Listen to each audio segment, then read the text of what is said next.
किस तरह से देख रहे हैं, जाले विधानसभा में एक पत्रकार को मां बहन की गाली दी गई, उन्हें पिटाई किया गया और फिर तेजस्वी यादव पहुंचने के बाद एफआईआर दर्ज हो रही है। किस तरह से देख रहे हैं इस पूरे प्रकरण को?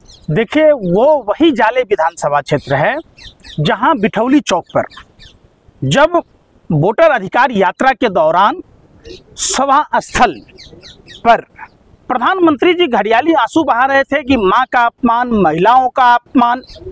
तो हम देश के प्रधानमंत्री से पूछना चाहते हैं, भाजपा के उन भगवाधारी गुंडों से पूछना चाहते हैं कि ये फर्जी धर्म के, हिंदू धर्म के ठेकेदारों से पूछना चाहते हैं कि बताइए, जो आप वहां एक हिंदू पत्रकार दिलीप सहनी को जो गालियां दी, क्या दिलीप सहनी की मां नहीं है?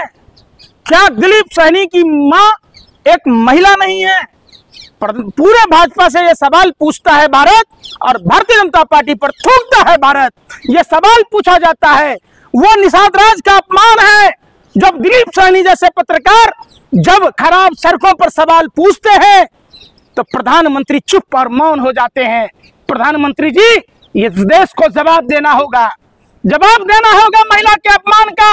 आपका वो मंत्री जो नकली दवाइयां बनाता है, वो मंत्री जो नकली दवाइयां अस्पतालों में बेचकर मुनाफा कमाता है, जिसके कारण कई सुहागे उजड़ गई, कई कोख सूनी हो गई, कई घरों के चिराग बुझ गए। प्रधानमंत्री जी, अरे यार सुनने रहे, ये अपमान है। अरे बेशर्मो, सत्ता के दलालों, तुम्हें इतनी भी शर्म नहीं है? क्या पत्रकार हो भैया? एक नकली दवाई बनाने वाला आदमी घर के चिराग को बुझा देता है, मानसूनी कर देता है और उसको आज तक मंत्रिमंडल में है। क्या मोदी और नीतीश जी की जमीन मर चुकी है? भरोसा रखिए, बिहार में सरकार बनने पर सब पर कार्रवाई। अरे भैया सुन लो, क्या अभी किसकी सरकार है भैया? डोनाल्ड ट्रंप की कि बराक ओबामा की? अरे पुतिन की सरकार है। बताओ ना भैया, शी जिनपिंग की सरकार है। प्रधानमंत्री नरेंद्र मोदी जी को बिहार की जनता को जवाब देना होगा। वो उसी निषाद समाज से हैं जिसने प्रभु श्री राम को नदी पार कराया था। प्रधानमंत्री जी भूल गए? प्रधानमंत्री जी, आपका वो मंत्री मौतों को सौदागर, नकली दवाई बनाने वाला, जाली दवाई बेचने वाला, उसकी मां को गाली दिया। ये गाली बिहार की माताओं को गाली है। इस चुनाव में बिहार की मां बहन बेटियां इस बात का हिसाब करेगी। प्रधानमंत्री जी, जिस आशुतोष के पास आप नतमस्तक हो रहे थे, वो आशुतोष सारिका पासवान बिहार की बेटी को नंगा घुमाने की बात कह रहा था, वो 100 रुपए की लौंडिया कह रहा था। उस आदमी के पास आप प्रधानमंत्री जी, देश ने देखा है बलात्कारी जनता पार्टी को, जिसमें तमाम बलात्कारी, चाहे वो ब्रजभूषण शरण सिंह हो, चाहे वो आप वहां देखे होंगे पूर्वोत्तर का वो। अरे सवाल तो सुन लीजिए पंकज जी, लगातार आप बोलते रहे। सारिका पासवान को जो कहा सही था।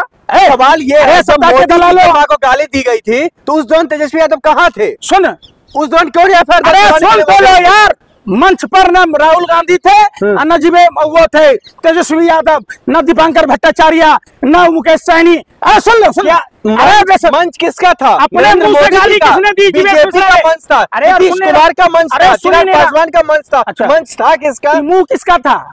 ये जो जीवेश मिश्रा जिस मुंह से गाली दिया, वो मुंह किसका था? तुम्हारा था। उस मंच पर अरे यार सुन लेना, वो मुंह किसका था? गांधी जी का था, नेहरू जी का था। अरे किसका मुंह था? जिस मुंह से एक हिंदू पत्रकार की मां को गाली दी गई। ये लोग हिंदू धर्म के ठेकेदार बनते हैं, ये लोग हिंदू धर्म की बात कहते हैं। जब बात आती है तो हिंदुओं के साथ शोषण करते हो। ये फर्जी हिंदुत्व नहीं चलेगा। अरे बोलिए, इंसाफ देना होगा। तेजस्वी, अरे यार सुनने रहे, उस समय मंच पर कौन था भाई? मंच की रखरखाव की जिम्मेदारी स्थानीय प्रशासन की होती है। वो गनर लेकर आप एक हिंदू पत्रकार की मां को गाली दे रहे हैं, इससे किसी भाजपाई का दिल नहीं दुखता है, वो महिला का अपमान नहीं दिखता है। आपने कभी सवाल पूछा कोमल पासवान पर? आपने कभी सवाल पूछा उस महिला के जिसके पैरों में 9 कीलें ठोक दी गई थी? क्या आपने कभी सवाल पूछा? आप बताओ ना, नहीं बताओगे।